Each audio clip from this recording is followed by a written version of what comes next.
হুজুর আমাদের এলাকার কিছু লোক বলে ইসলামের সাথে রাজনীতির কোনো সম্পর্ক নেই, কথাটি কতটুকু যুক্তিসঙ্গত? পুরোটা ইসলামে তো রাজনীতি। মোহাম্মদ সাল্লাম মক্কাল মুকাররমাত 13 বছর ইসলাম প্রচার করছে, সেখানে ওয়াজের বিষয় কি? আল্লাহ মানো, জান্নাতে ঢোকো।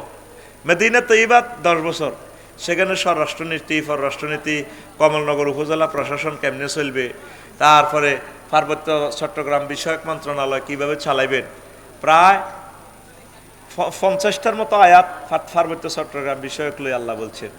এরপরে এই আপনার ব্যবসামরিক বিমান চলাচল, পর্যটন লই, শিল্প লইয়ে আল্লাহ শাহানু 28টার মতো আয়াত নাজিল করছে।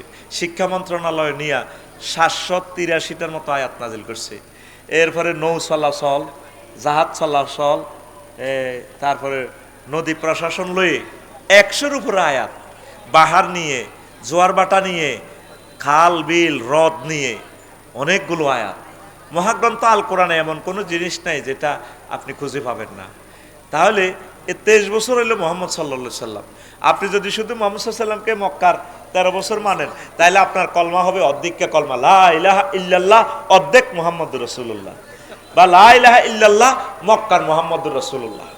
বাগলা খুলিয়ে লাইব, বাগলা কি খুলিয়ে লাইব? বাগলা। আপনার পুরাটা জীবন ইসলামের আলোকে রাঙাতে হবে।